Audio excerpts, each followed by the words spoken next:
Hey everyone, Connie here, and welcome to my blind reaction to Steins Gate 0, episode 12. So, with this last episode, we had finished our first kind of major arc of this season, or series, or whatever you want to call it. Um, Maho is headed back, well, Maho and the professor, they're headed back home to America, to Victor Condria University, and Okabe is kind of just moving on. We have Kurisu's laptop was destroyed in what appears to be some kind of almost like gang war kind of thing. It's not quite a gang war, but I'm just comparing it to that. Because we had this group who were after the laptop, who we know are also after, what is her name?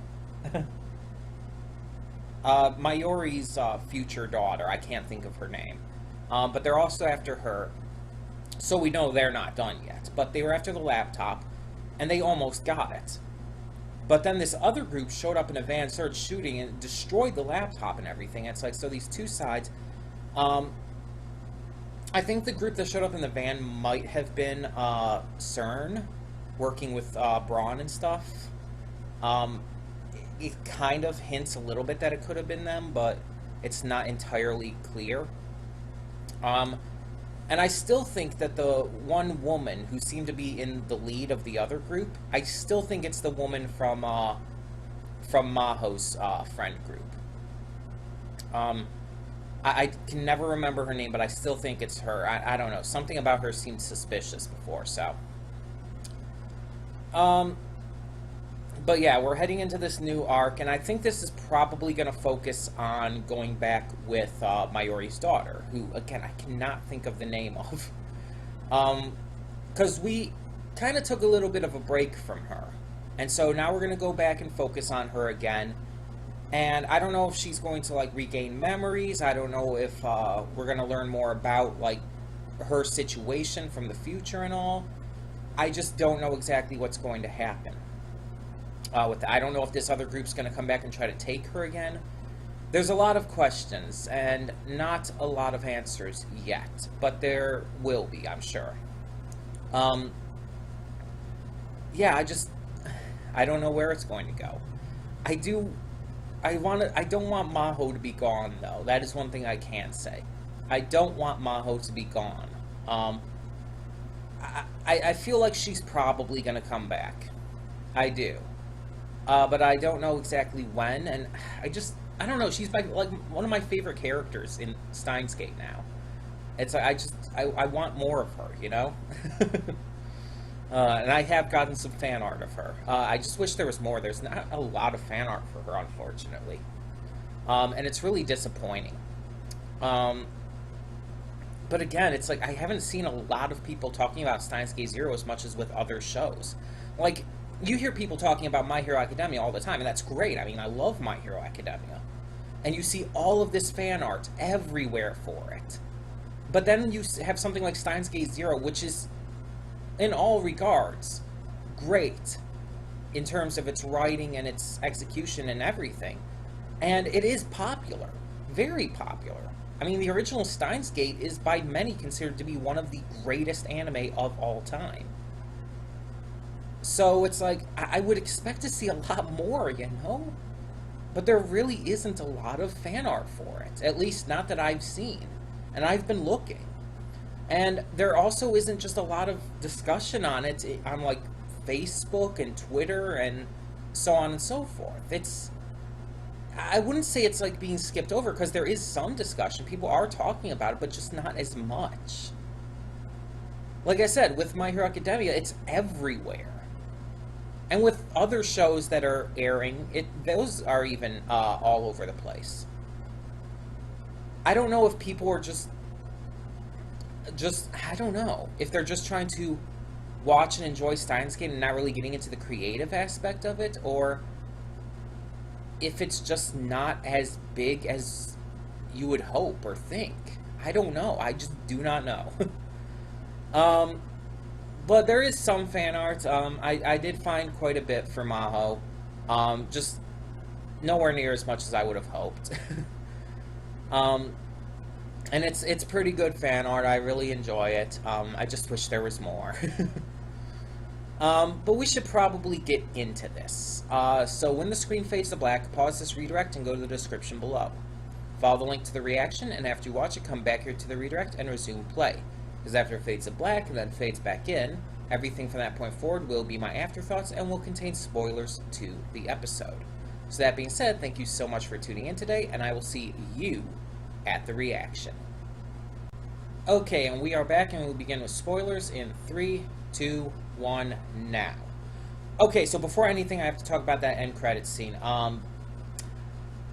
It looked really familiar to me, like almost right away. It's like we see a young Okabe talking to young Kaguri, well, younger Kaguri, at a bus stop in the rain.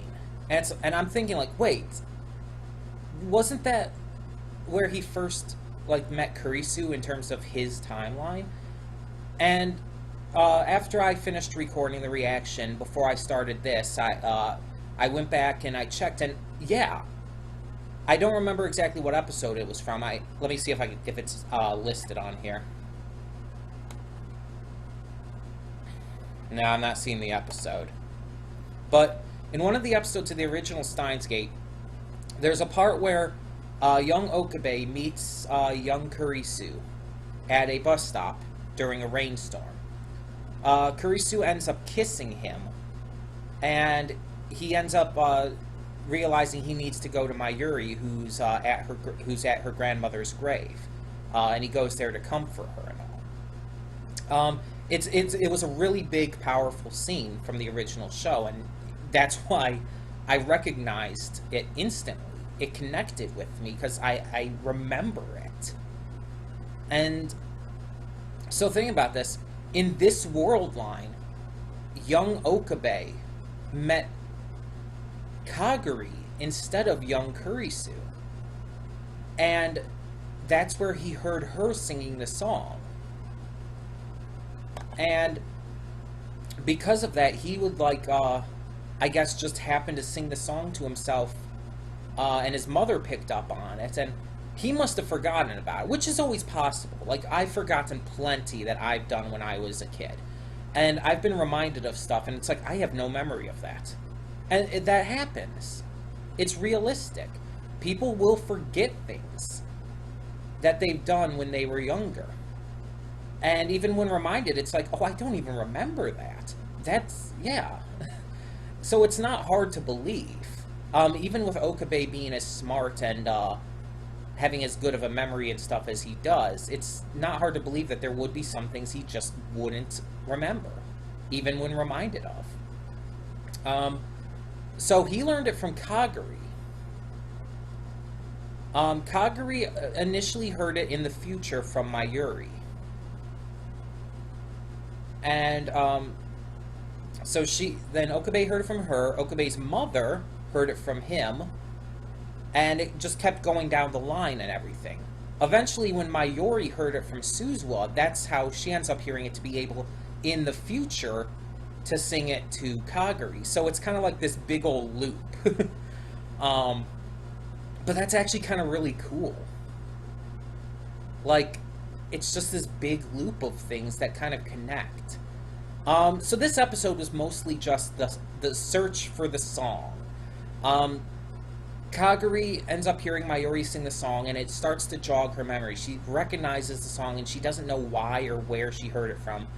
So they start trying to figure things out. So they ask Mayuri where she heard it from. She heard it from Suzuha. We asked Suzuha. Suzuha heard it, no, Mayuri heard it from the other girl. I cannot think of her name at the moment. The one Daru's dating. The one who ends up becoming, Suzu's mother. And she heard it from Suzu, I think. I think that was the right order. And it just kept going. No, I was right the first time. Mayuri heard it from Suzu. Suzu heard it from the other girl.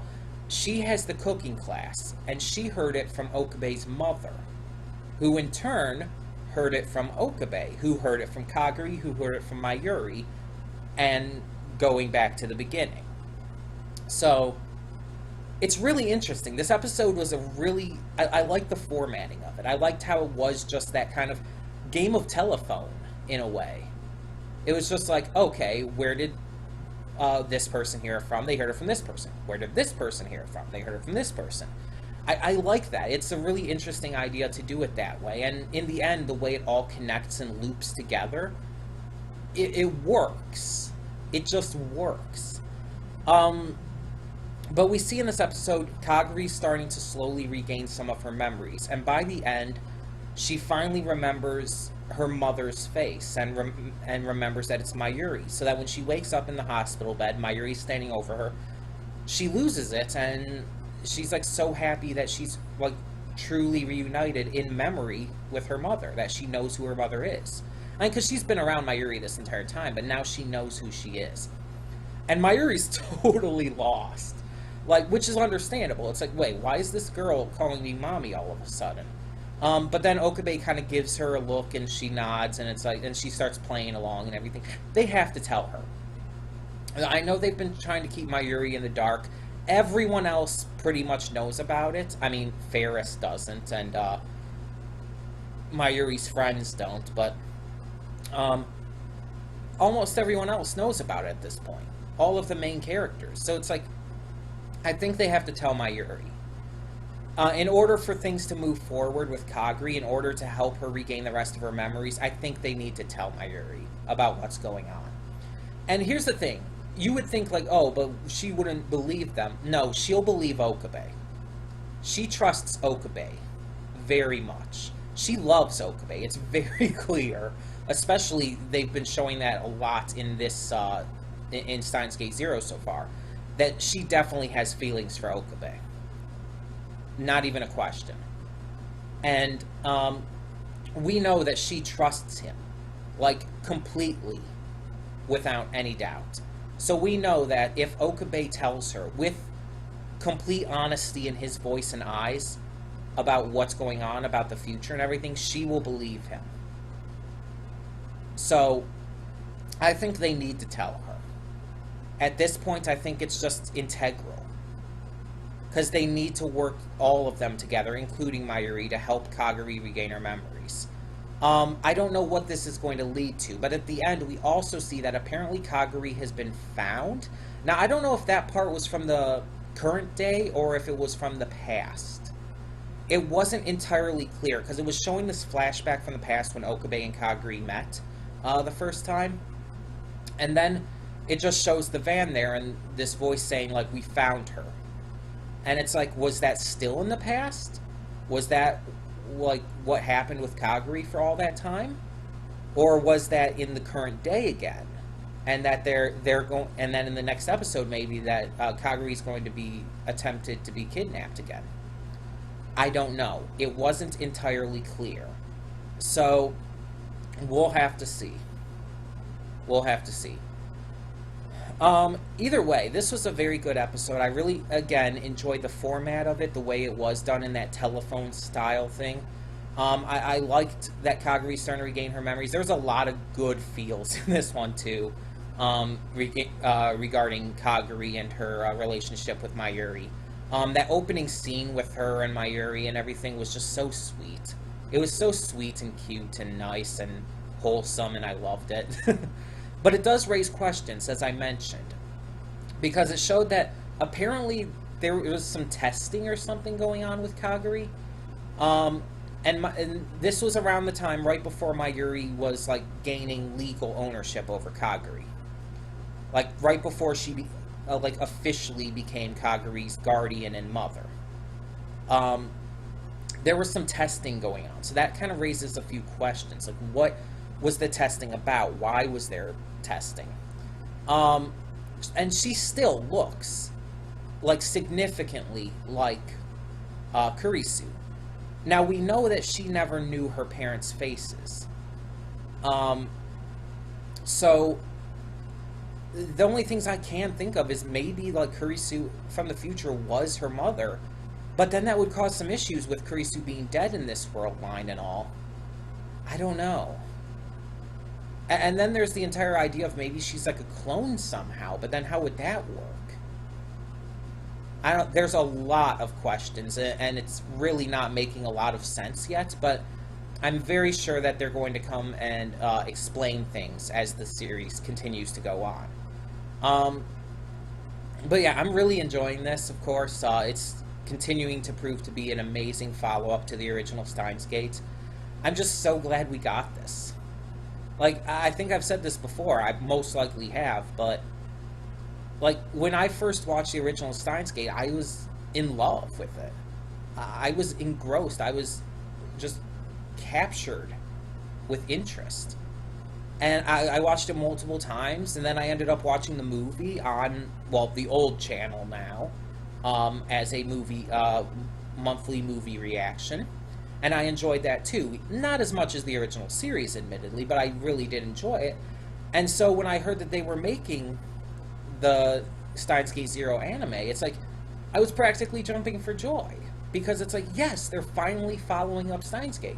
Because while Steins Gate ended on a very good note and a very, like, believable and just nice end, to the point where it didn't need any follow-up, a good follow-up could still happen. And it was still possible. And then I found out, like, Steins Gate Zero's basic premise was going to be about a world line in which Kurisu was not saved. And that captured my attention even more. It's like, how is Okabe going to handle that? How are the other characters going to handle that? Where is that going to lead? And then when we started watching it for the channel and everything, when I started reacting to it, it's like, okay, so this is what they're going to do with it. This is interesting. I like this. And it just, like, throws us into it. And it works. It does it in the best way possible. So, yeah, I'm really happy with where this series has gone and what it has chosen to do. And again, I know this is based off of a visual novel, so it's not like it's not like it's really new content, per se. The content for Steins Gate Zero has existed for years and all, based on the visual novel. But I don't pay attention to that stuff. I don't play the visual novels or whatnot, so for me, all there was the anime. I didn't know how this followed up. I didn't know where this went. So this is new to me. It's new content, and it's really good. For those who have played the visual novels, this is probably a great adaptation too. In fact, I think I've heard some people say that it's being adapted really well, and that it's really capturing what it needs to. But people said that about the original Steins Gate as well, so not too surprising. But yeah, I'm just really loving this. I'm loving the new characters. I'm loving where this, just everything is going and how it's connecting. I really like this, like, no joke. Again, it's impossible at this point. I think I said this last week. It's impossible to really say how I feel about Steins Gate Zero in comparison to the original. Like, I can't say at the moment whether I like it more or I like it less, because we're still, like, only halfway through it. We've still got a long way to go. So, I can't say at the moment on exactly that level how much I like it. But I do really like it. Like, really like it. Even without Okabe doing his Halloween Kiyoma persona, even without as much of the craziness and as much of the death that the original Steins Gate had, it's still just really fantastically done. The characters are just as good as ever. The story is just as good as ever. The art and animation, all of it, really. And I'm so glad that they got to doing a dub so quickly. Because the movie took forever to get dubbed. But no, with this series, it's like, okay, the anime's been out for a couple weeks. Let's start the dub right away. And it's like, awesome. I'm so happy for that, because I don't hate a lot of the Japanese voices, but I so vastly prefer the English ones. Like, for me, Okabe will always be J. Michael Tatum. For me, Daru will always be Tyson Reinhardt. And so on and so forth. These are the voices that I associate with these characters. And I've heard both the Japanese and the English voices. I heard them for the first time right around the same time. So it's not like, oh, I just got used to one set of voices over the other right away. No. Right from the beginning, I knew that these English voices fit the characters just a lot more. And that goes for all of them, even the ones I don't like straight up know the voice actors' names for. I can't think of them. Like with Mayuri, Suzuha. I believe Mr. Braun is just voiced by.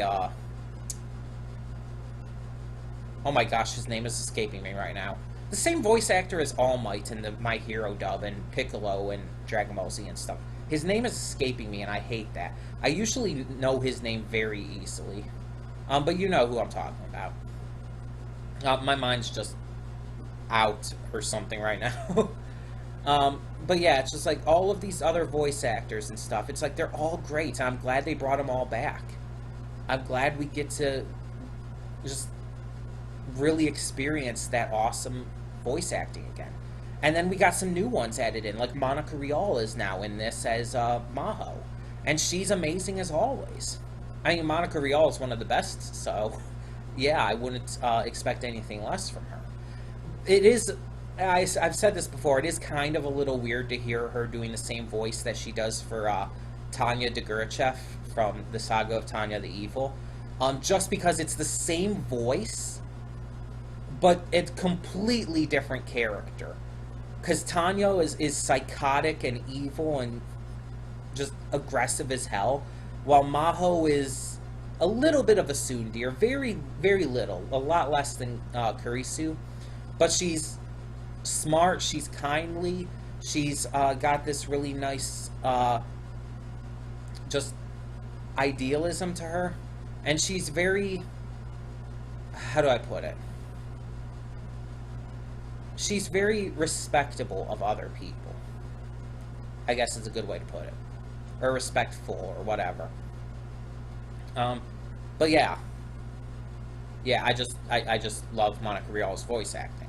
Because she could, especially just for that reason, because she can do the same voice with two different characters, but do the voice. It's the same exact voice, but the way she performs it is so different between the two.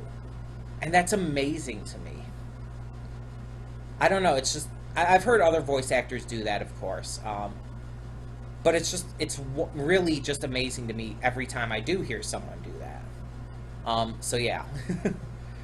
But yeah, like I said, another amazing episode, and I really can't wait to see where they go with this. I really do think they need to tell Mayuri, but we'll see if they do. We'll see if they try to pass it off as something else.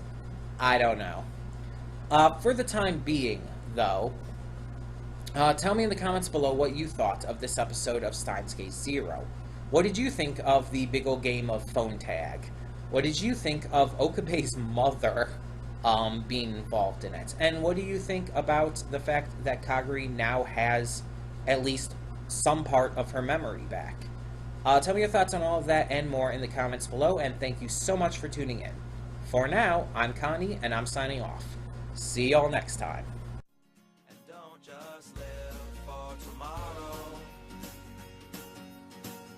Or just live in yesterday.